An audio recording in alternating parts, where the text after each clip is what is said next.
They're crawling up to the start line right now. Austin McGill waiting on the green flag. It is out. The Indy 97 is underway. Austin McGill gets just a little bit squirrely on the start and actually gives a bit of an advantage to the number 2 car of Nick Nickerson coming on the outside. Austin McGill does have the preferred groove on the inside, though. He breaks a little bit deeper than the 2. Can he get down into the corner nice and tidy? He's able to take the lead away from Nick Nickerson going down into the corner, even though he had a bad start. And the field is actually relatively decent behind him. I thought there would be a little bit more mayhem going through here. This is really the most troubling spot of the opening lap, I would say. It's going through turns number 5 and 6. Whenever the field can still be 2 by 2, you really want to single file out before you get there. And it looks like most of the field has done it, and they're going through that little kink, turns 5 and 6, coming down the backstretch. Oh, man, somebody's hard over the curb. I believe that's Dees. Brian Dees in the 17 gets the curb just a little bit too much and is going to drop down a handful of positions, almost all the way to the back of the field. But everybody looks like they're hitting turn 7 relatively nice. All the top 5 is through there with absolutely no issues.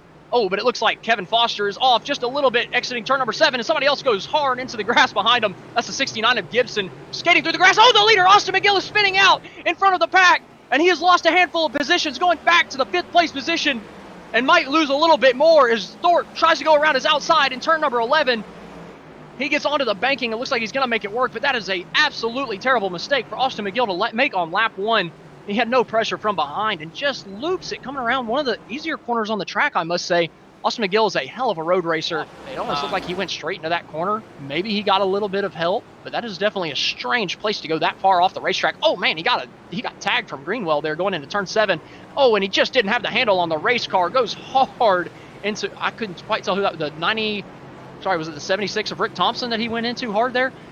Unfortunate for Rick Thompson, and then Eddie Hagge still got off the racetrack a little bit later, so very strange couple corners there. Oh, Eddie Hagge really just broke early going into that corner compared to Greenwell, and just had no chance after the contact to do anything about it. And unfortunately for Rick Thompson in the 76, and that's going to give Austin McGill the 3rd place position. Now he's just got clean track for 2 seconds in front of him where he can run down the race lead as we look at Cody Welch going to the inside of Marasco. In turn 12, oh man, Brian Dees goes hard into the grass just about. It looked like he was locked up. I cannot believe Dees did not go in the grass, but Cody Welch did, going through turn number 12.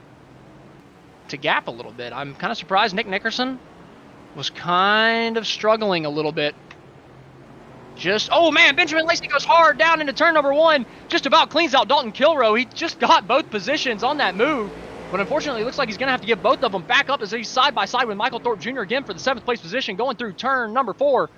Looking to go back onto the backstretch chicane. Just a crazy bonsai move from Benjamin Lacey going down into turn number 1. Great job from all 3 drivers being able to hold on to that.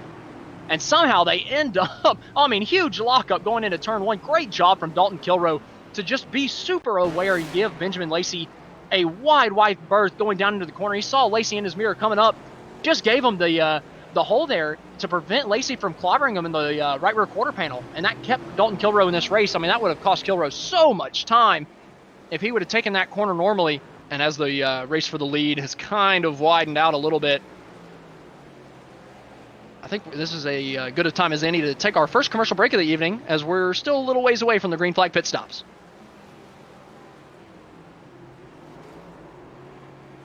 Or not, because Dalton Kilrow gets turned by Benjamin Lacey going down into turn number 7. Good thing we didn't go to commercial break just yet. Great job from the producer holding on to the commercial button. Benjamin Lacey hard down into turn 7. Unfortunate for Dalton Kilrow. That's twice in 2-3 laps that Benjamin Lacey has done that to Dalton Kilrow going down the bottom of the corner. Going down into turn number 7. We see Thorpe made a great move, and Benjamin Lacey just tried to follow him through. Got a little bit too heavy on the brake too late and took out Kilrow, and that's going to give Michael Thorpe Jr. a healthy gap over those 2 drivers after he made a really good move going down into turn 7 himself. Kilrow left plenty of room, and to be fair, Kilrow slowed down a lot for that corner. I know he's just trying to give it to Thorpe, but McGill it's still about 2 seconds, 3 seconds back. Oh, Nick Nickerson loses it coming out of pit road, and that's going to give 2nd place to Austin McGill as Nick Nickerson is off into the grass on the exit of turn number 2. Cold tires. He's the one that changed tires. Luke Knupp did not, and the cold tires caught him out, just like they caught out Austin McGill on lap number 1. And he's your opportunity down the front straightaway, but he's actually not giving room. He's not backing off. He's going to go hard into the braking zone in front of our race leaders. Going down into the corner, actually overcooks it a little bit. He's going to stay on the racetrack, which is going to hurt the 15s. Oh, Kevin Foster goes hard in the inside of the 15. That's Luke Knupp getting side by side now with Austin McGill. They're 3 wide through turn number 3. going down to turn number 4, trying to line themselves up good for the chicane.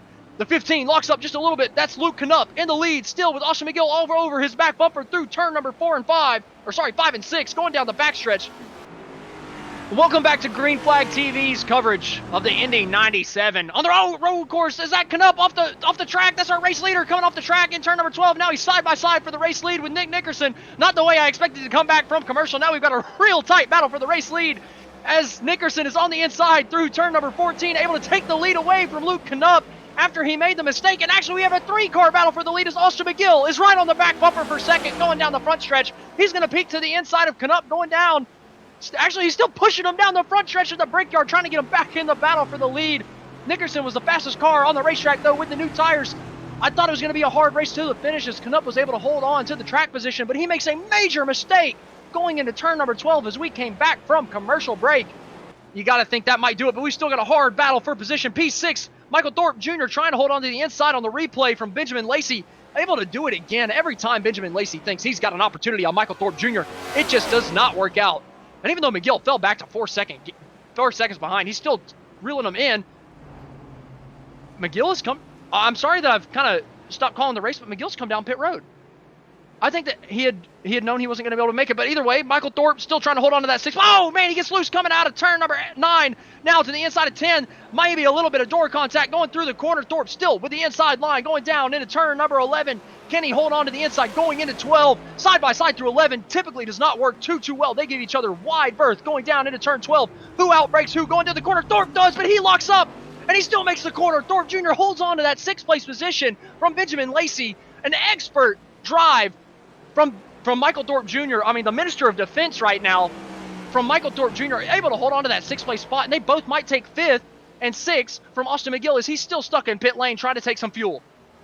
Was super immense, even after his spin with Dalton Kilroe, but he's just not been able to get past. Oh, he's going to get it here! Jr. way off into turn number 12 in the grass, and that's going to be it for Thorpe Jr. He's going to go back down to 6th place. He had done so well lap after lap after lap, holding off Benjamin Lacey, but it's not going to happen. It's not going to be his day.